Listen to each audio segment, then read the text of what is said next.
A very warm good morning, dear students. How are you? Hope you are enjoying very well. You are most welcome once again to our YouTube channel English with NS Kasana. प्रिय विद्यार्थियों, हम लोग tense पढ़ रहे थे और हम इस कड़ी में आज प्रेजेंट परफेक्ट टेंस पढ़ेंगे।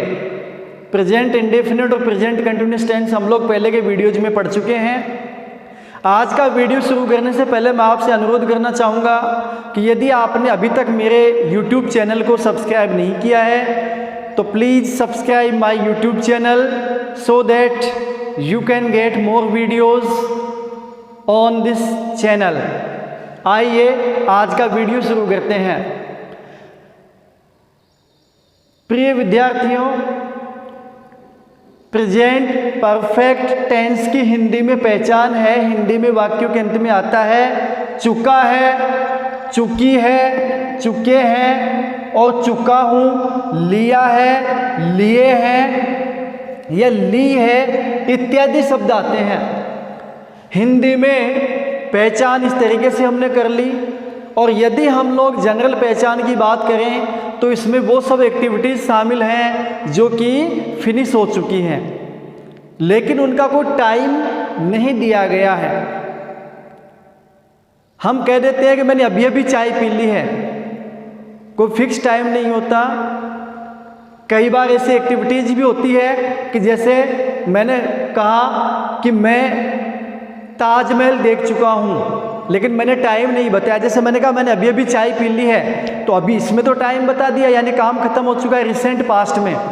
लेकिन कई एक्टिविटीज़ ऐसी भी शामिल होती हैं जिनमें टाइम नहीं दिया गया होता, तो वो प्रेजेंट परफेक्ट टेंस में होती है। जैसे मैं एमए कर चुका हूँ, अब मैंने ये नहीं बताया कि मैंने एमए कब की, टाइम नहीं बताया, तो वो भी इसी में है। तो आइए हम देखते हैं। तो ये हिंदी में हमने क्या कर ली, पहचान। वैसे भी आप देख सकते हो कि इसमें परफेक्ट शब्द दिया गया है। परफेक्ट का मतलब पूर्ण, यानी कि पूरा, कंप्लीट, फिनिश्ड। तो यहाँ पे परफेक्ट यानी जो भी एक्टिविटीज, जो भी एक्शंस हैं वो कंप्लीट हो चुके हैं। अब ये तो हिंदी में पहचान हो गई। अब हम हेल्पिंग वर्ब की बात करें तो प्यारे विद्यार्थियों, इस टेंस की दो हेल्पिंग वर्ब होती है। एक तो होती है HAS, हैज, और एक होती है HAVE, हैव। हैज का प्रयोग हम लोग सिंगुलर नाउन अथवा प्रोनाउन के साथ SINGULAR, सिंगुलर, NOUN नाउन और प्रोनाउन PRONOUN, जो कि आपको पता है ही, शी, इट और नेम। आप इसके बारे में जानकारी पहले ही रखते हैं। ये सिंगुलर नाउन प्रोनाउन हो गए, इनके साथ हम हेल्पिंग वर्ब के रूप में हैज काम मिलेंगे। और जो प्लूरल नाउन या प्रोनाउन है उनके साथ हेल्पिंग वर्ब के रूप में हम लोग क्या काम मिलेंगे, हैव काम मिलेंगे। अब प्लूरल नाउन या प्रोनाउन कौन कौन से हैं आपको पता है। आई है, वी है, यू है एंड दे है।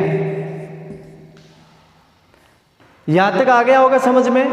क्या देखा हमने कि इसकी दो हेल्पिंग वर्ब होती है, HAS हैज और HAVE हैव।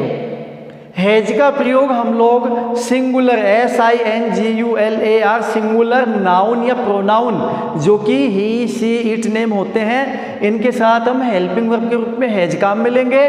और हैव का प्रयोग हम लोग प्लूरल नाउन और प्रोनाउन के साथ जो कि आई, वी, यू, दे होते हैं, इनके साथ हम करेंगे। ओके, देखिए आगे। अब हम बात कर लेते हैं मेन वर्ब की, यानी कि मेन वर्ब की कौन सी फॉर्म यहाँ पे हम लोग काम मिलेंगे। तो प्रिय विद्यार्थियों, यहाँ तीसरी जो फॉर्म है, थर्ड फॉर्म, ये हम इसमें काम में लेंगे। मेन वर्ब की कौन सी फॉर्म काम में लेंगे? Third form. कौन सी फॉर्म? Third form. ये अपने को बेसिकली ध्यान रखना है। अगर इतना आपने ध्यान रख लिया तो इस टेंस में आगे कुछ है ही नहीं जिसको अपने को ज़्यादा कुछ दिमाग लगाना है ना। देखिए अब हम सेंटेंस बनाएंगे, सेंटेंस कैसे बनाए जाते हैं। ये आपने पहचान वगैरह नोट कर ली होगी आपकी नोटबुक में। मैं पहले भी आपको बता चुका हूँ कि आप एक नोटबुक अपने साथ में रखेंगे और साथ के साथ ही यहाँ से नोट करते जाएंगे। देखिए सेंटेंस बनाते हैं हम लोग।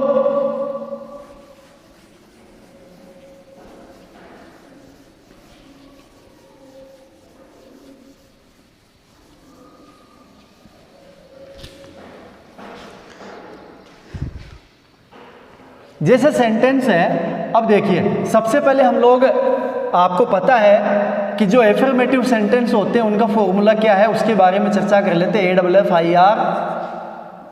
AFFIRMATIVE affirmative, SENTENCE sentence. अब एफर्मेटिव सेंटेंस जो होंगे उनका फॉर्मूला आप लोग देख लीजिए। सबसे पहले आपको याद होगा, सबसे पहले हमने बताया था सब्जेक्ट, उसके बाद हेल्पिंग वर्ब, उसके बाद मेन वर्ब, उसके बाद ऑब्जेक्ट और सबसे लास्ट में अदर्स। यदि कोई भी आ रहा है तो वो आ जाएगा।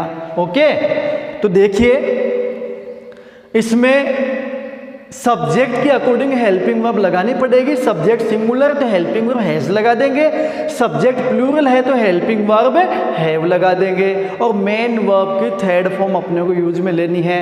मैं एक उदाहरण देके आपको बताता हूं। फॉर एग्जाम्पल, मैंने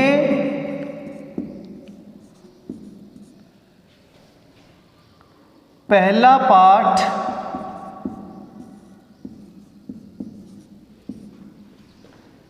याद कर लिया है। ठीक है, बिल्कुल सिंपल सा सेंटेंस है। अब हम इसको बनाते हैं, इंग्लिश बनाएंगे। देखिए मैंने यानी काम किसने किया?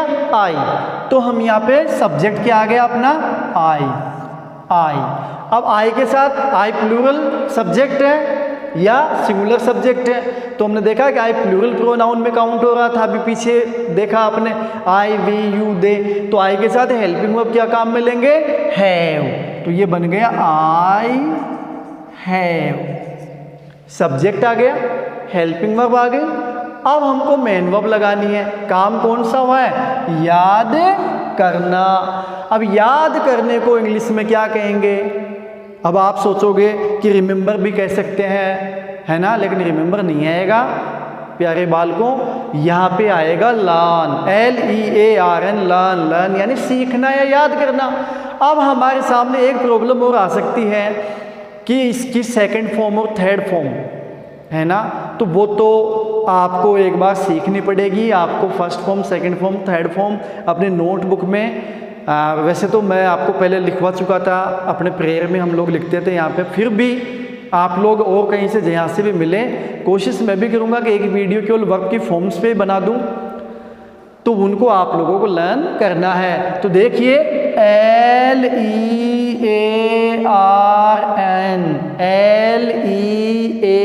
LEARN, learn. ये तो फर्स्ट फॉर्म है, इसकी सेकंड फॉर्म और थर्ड फॉर्म होती है लर्नड। तो यहाँ पे LEARNT ये थर्ड फॉर्म है। I have learned first, FIRST chapter, CHAPTER। अब बताओ कोई मुश्किल आई क्या? बिल्कुल भी नहीं आई। अगर अपन फॉर्मूले को फॉलो करेंगे, इसके अकॉर्डिंग चलेंगे तो कोई दिक्कत ही नहीं आएगी। और धीरे धीरे जब आप प्रैक्टिस करते जाओगे तो ये फॉर्मूला जो है वो ऑटोमेटिक आपके दिमाग में फीड हो जाएगा और आपको बार बार सोचना नहीं पड़ेगा, है ना। अब सपोज करो इसी को हम लोग नेगेटिव सेंटेंस में चेंज करने का प्रयास करते हैं, क्योंकि नेगेटिव सेंटेंस बनाना आप लोग जानते हो पहले से ही। तो मैं पहले तो लिखता हूँ नेगेटिव सेंटेंस का पैटर्न, NEGATIVE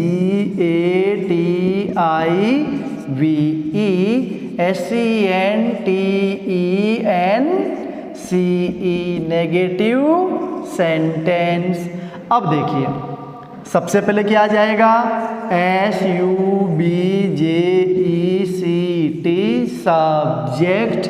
और नेगेटिव जब भी हम बनाते हैं तो हेल्पिंग वर्ब में क्या जोड़ देते हैं, नोट। तो helping verb plus not main verb आ जाएगी थर्ड फॉर्म में। उसके बाद क्या आ जाएगा, ऑब्जेक्ट आ जाएगा। और सबसे लास्ट में जो भी शेष बचा है वो आ जाएगा।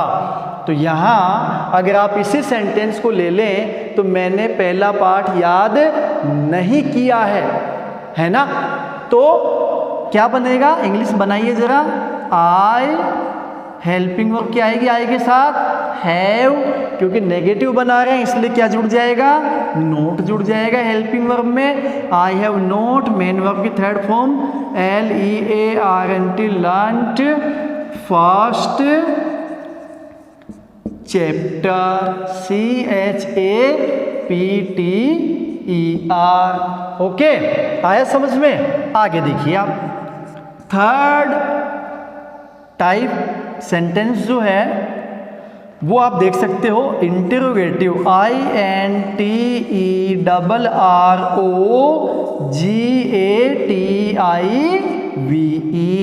Interrogative, SENTENCE। पिछले वीडियो में हम लोग पढ़ चुके थे कि इंटरोगेटिव सेंटेंस दो टाइप से बनते हैं। एक होता है यस नो टाइप का, जिसको हेल्पिंग वर्ब से हम शुरुआत करते हैं, और एक होता है WH वर्ड वाला।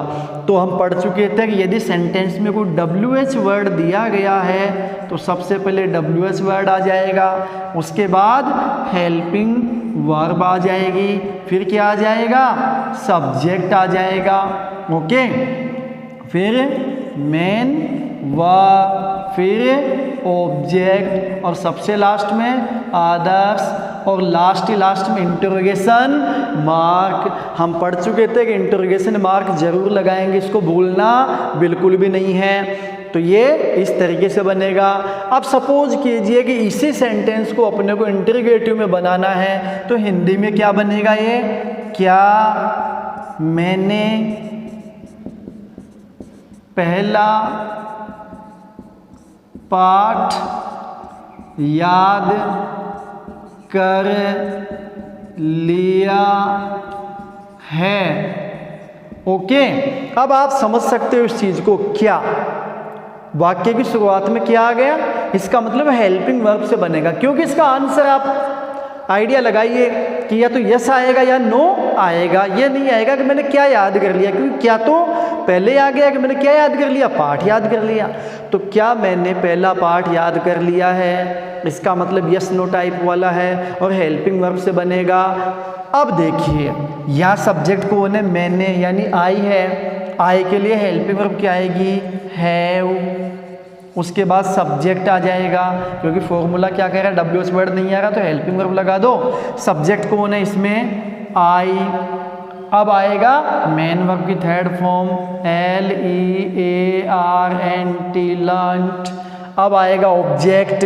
ऑब्जेक्ट का मैंने पिछले वीडियो में बताया था कि जो क्या और किसको का जवाब देता है वही ऑब्जेक्ट कहलाता है। तो प्रश्न कीजिए कि मैंने क्या याद कर लिया है, आंसर आएगा पाठ, यानी कि चैप्टर। अच्छा, पहला पाठ, पाठ भी नहीं है, पहला पाठ, तो फर्स्ट चैप्टर इसका आंसर हो जाएगा, यानी कि ऑब्जेक्ट फर्स्ट चैप्टर हो जाएगा। तो have I learnt, FIRST first chapter. Okay, और लास्ट में इंटरोगेशन मार्क आ जाएगा। समझ में आ रहा होगा।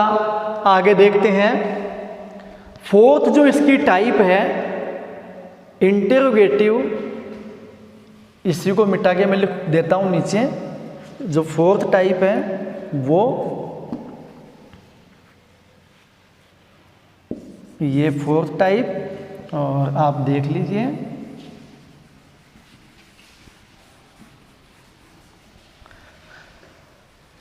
देखिए टेंस से घबराने की जरूरत नहीं है, टेंस बहुत ही इजी टॉपिक है। अगर आप इसको बड़े प्यार से समझेंगे, धैर्य के साथ समझेंगे तो आपको अच्छे से समझ में आ जाएगा, जिंदगी में आप कभी नहीं भूलोगे। इंटरोगेटिव नेगेटिव सेंटेंस, SENTENCE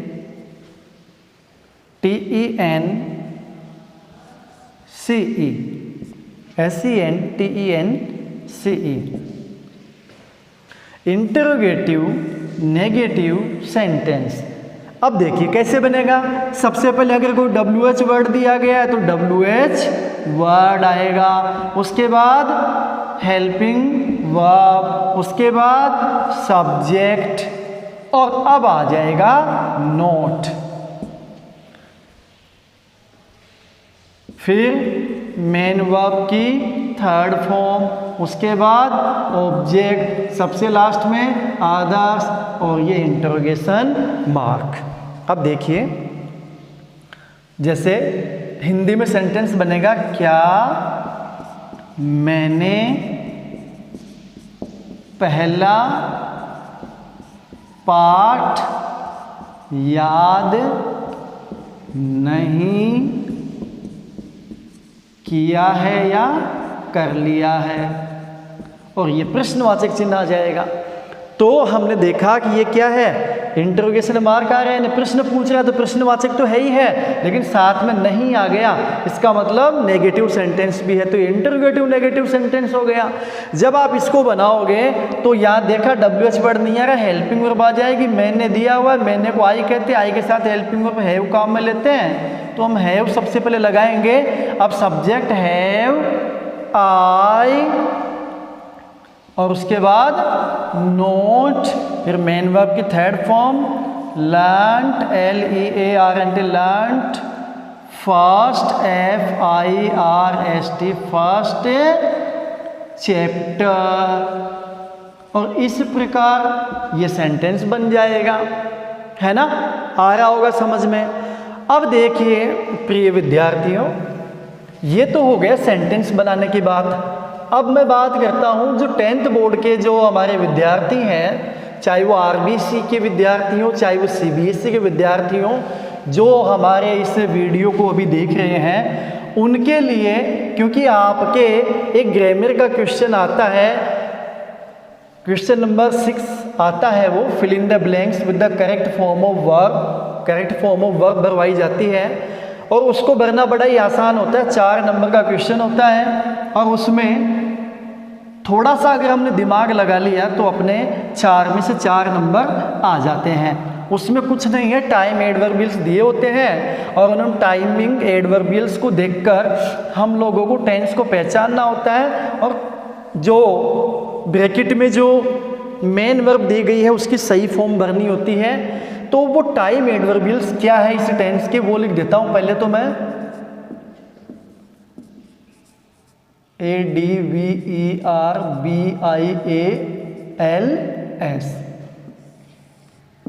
देखिए इसमें है ऑलरेडी, ALREADY।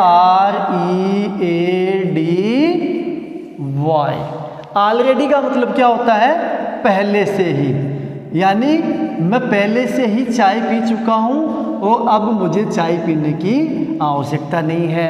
मैं पहले से ही होमवर्क कर चुका हूँ, अब मुझे होमवर्क करने की आवश्यकता नहीं है। तो ऑलरेडी यानी पहले से ही।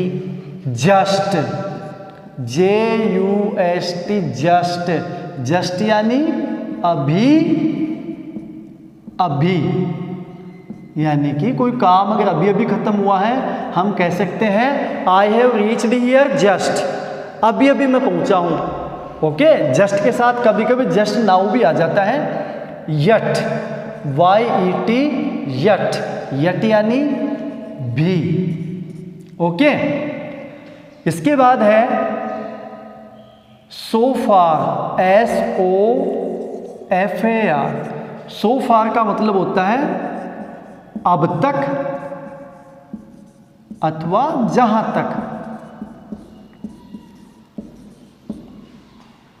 एक होता है अप टू नाउ, यानी इसका मतलब भी होता है अब तक। तो ये कुछ ऐसे टाइम एडवर्बियल्स हैं कि जिनको अगर आप किसी सेंटेंस में देख लो तो आप ये मान लेना कि यहाँ प्रेजेंट परफेक्ट टेंस होने के 99.99 चांसेज हैं। तो वहाँ आपको प्रेजेंट परफेक्ट टेंस लगा देना है। देखिए मैं उदाहरण देके बताता हूँ। फॉर एग्जाम्पल 10th बोर्ड में जो पेपर आता है उसमें कैसे क्वेश्चन पूछे जाते हैं।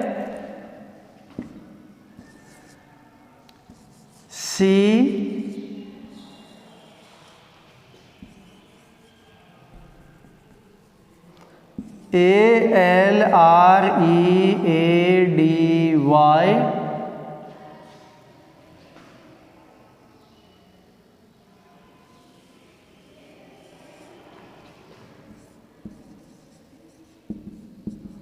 write a letter to the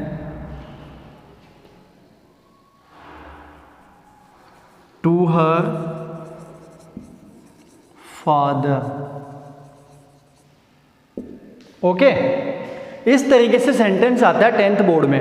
वहां अपने को क्या करना होता है कि सेंटेंस में ये देखना होता है कि कौन सा टाइम इसमें चल रहा है, यानी कि कौन सा टेंस हो सकता है ये। तो हमने टाइम एडवर्बियल यहाँ पे देखा, वो दिया ऑलरेडी, और ऑलरेडी का मतलब पहले से ही, और ये कौन से टेंस में दिया हुआ है, प्रेजेंट परफेक्ट टेंस में। तो हमें क्या आइडिया हो गया कि ये प्रेजेंट परफेक्ट टेंस का सेंटेंस है। अब हमने देखा कि प्रेजेंट परफेक्ट टेंस में हेल्पिंग वर्ब हैज और हैव होती है, तो यहाँ पे हैज लगाया हैव लगाया, तो बड़ा आसान है। सब्जेक्ट को ढूंढो, सब्जेक्ट है सी कैसा सब्जेक्ट है, सिंगुलर सब्जेक्ट है। सिंगुलर सब्जेक्ट के साथ हेल्पिंग वर्ब क्या काम में लेते हैं, हैज काम में लेते हैं जी। ओके, मेन वर्ब क्या है, राइट है। मेन वर्ब की कौन सी फॉर्म काम में लेते हैं, थर्ड फॉर्म काम में लेते हैं जी। तो मेन वर्ब है राइट, राइट की third form return, WRITTEN return.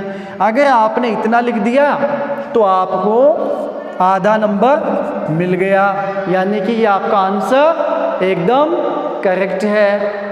Okay, तो ये बिल्कुल आसान है समझना, कोई मुश्किल काम नहीं है, लेकिन आपको थोड़ी सी मेहनत तो इसके लिए करनी ही पड़ेगी। अगर आपको फिर भी कोई प्रॉब्लम है तो आप बेशक, मैं बार बार आपसे कह रहा हूँ कि आप मेरे से पूछिए। अब हम आगे, आज मैं आपको थोड़ा सा होमवर्क भी डालना चाह रहा हूँ ताकि आप लोग उसको करके और अपलोड कर सकें। अब देखिए बिल्कुल सिंपल सेंटेंस डालूंगा, घबराने की जरूरत नहीं है आपको कि सर क्या काम डाल देंगे, भारी काम तो नहीं डाल देंगे कहीं। देखिए आप लोग,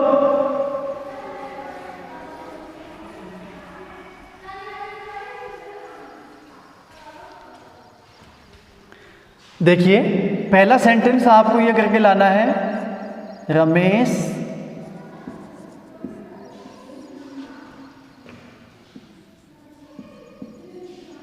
जयपुर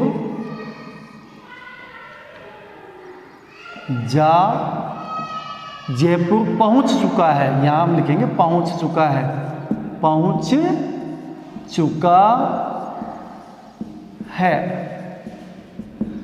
अगर आपको पहुंचने की इंग्लिश यानी कि इसकी वर्ब नहीं पता तो मैं लिख देता हूं ARRIVE, और एक होती है रीच REACH। फिलहाल आप दोनों में से कोई सी भर सकते हो, इसमें भी अंतर है लेकिन वो हम बाद में डिस्कस करेंगे। फिलहाल मैं चाहता हूं कि आपको केवल एक बार इसको यूज में लेना आ जाए, हेल्पिंग वर्ब और मेन वर्ब की फॉर्म। आगे देखिए, मोहन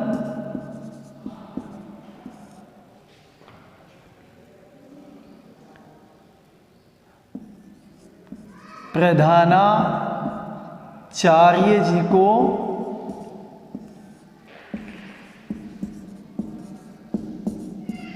प्रार्थना पत्र को इंग्लिश में क्या कहते हैं, एप्लीकेशन। प्रार्थना पत्र लिख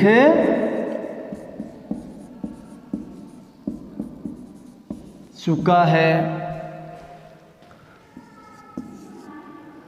हम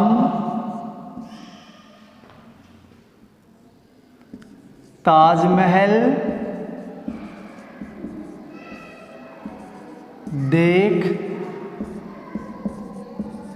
चुके हैं।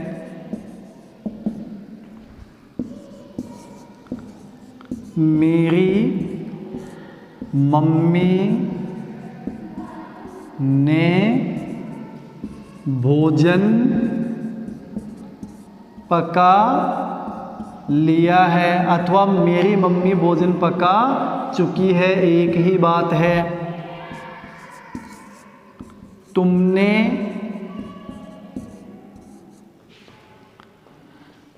टेंस सीख लिए हैं या तुम टेंस सीख चुके हो, एक ही बात है। ओके, अब आप चाहें तो मैंने 5 सेंटेंस लिखे हैं जो आपकी होमवर्क की कॉपी में आपको करने हैं और उनको होमवर्क को अपलोड करना है। आप चाहें तो इन चारों 5 सेंटेंसेज के जो 4 काइंड बनते हैं, एफर्मेटिव जो कि मैं लिख चुका हूँ, नेगेटिव, इंटरोगेटिव और इंटरोगेटिव नेगेटिव, यानी रमेश जयपुर पहुँच चुका है, क्या रमेश जयपुर नहीं पहुँच चुका है, क्या रमेश जयपुर पहुँच चुका है और क्या रमेश जयपुर नहीं पहुँच चुका है। मोहन प्रधानाचार्य जी को प्रार्थना पत्र लिख चुका है, नहीं लिख चुका है, क्या लिख चुका है, क्या नहीं लिख चुका है। इस प्रकार से अगर आप बना सकें तो आप कोशिश करें कि चारों टाइप के आप सेंटेंस बना के अपलोड करें, ताकि आपको इस चीज़ का अभ्यास हो जाए, प्रैक्टिस हो जाए। प्रिय विद्यार्थियों, देखिए अभी जो हमें जिन मुश्किल हालातों का सामना करना पड़ रहा है उस पे अपना कोई जोर, कोई बस नहीं है। आगे पता नहीं कितने समय तक ये सिचुएशन चलने वाली है, लेकिन जितना अपने से बन पड़े उतना अपने को प्रयास करना है, अपने को निठल्ला नहीं बैठना है, अपने को ये नहीं सोचना है कि हम लोग क्लास में या क्लास जब लगेगी जब ही पढ़ेंगे, अभी नहीं पढ़ना है या अभी हम नहीं सीख सकते। हम बहुत कुछ सीख सकते हैं, बहुत कुछ प्रयास कर सकते हैं और उसके लिए आपका सहयोग अपेक्षित है, क्योंकि आपके सहयोग के बिना हम कुछ भी नहीं हैं। इसलिए मैं चाहता हूं कि आप हमें पूरा सहयोग करें। और जो विद्यार्थी अभी भी नहीं पढ़ रहे हैं, क्योंकि हम कह नहीं सकते कि हमें कितने समय तक आगे इस कोरोना के डर के साए में जीना पड़ेगा, इस कोरोना से संघर्ष करना पड़ेगा, लेकिन मैं आपको ये विश्वास दिलाता हूँ कि अगर आपने इन वीडियोस को देखा, अच्छे से समझने का प्रयास किया, तो टेंस का जो आपके अंदर एक भय है, आपको यूँ लगता है कि टेंस एक बड़ी मुश्किल चीज़ है, उस टेंस को आप बिल्कुल अपनी उंगली के जो टिप्स बोलते हैं उस पर सीख जाओगे और आप अच्छे से सेंटेंस बनाना, ये कौन से टेंस का वाक्य है उसको पहचानना, बहुत कुछ आप सीख जाओगे। लेकिन प्यारे विद्यार्थियों, आप तो जानते हो कि उद्यमेन सिद्ध्यन्ति कार्याणि न मनोरथे न ही सुप्तस्य सिंहस्य प्रविशन्ति मुखे मृगा। संस्कृत में श्लोक है, कहीं हमने पढ़ा था, और इसका सीधा सा भावार्थ ये है कि सिंह जो जंगल का राजा होता है ना, उसको भी शिकार के लिए उद्यम अर्थात परिश्रम करना पड़ता है, क्योंकि उद्यम अर्थात परिश्रम से कार्य सिद्ध होते हैं, न कि मनोरथ करने से। अगर जंगल का राजा अपनी गुफा में बैठा हुआ सोच ले कि मेरे पास यही भोजन आ जाए तो क्या संभव है? बिल्कुल नहीं, उसको परिश्रम तो करना ही पड़ेगा। तो हम लोग भी ये सीख लें, ये सोच लें कि मैं तो बैठा बैठा ही सीख जाऊंगा, that is not possible. You have to work hard to achieve something. वैसे आप लोग समझदार हैं, आज के लिए इतना ही काफ़ी है और that's for all today. I hope आपको अच्छा लगा होगा वीडियो। अगर आपको अच्छा लगे तो प्लीज़ इसको आप शेयर भी कीजिए, दूसरे आपके जो मित्र हैं, आपके जो रिश्तेदार हैं, रिलेटिव्स हैं, उनको भी आप इसको सेंड कीजिए, उनको भी शेयर कीजिए, ताकि वो लोग भी इससे लाभान्वित हो सके, वो भी सीख सकें और आप लोग भी अच्छे से इसको सीखिए। Have a nice day, see you soon.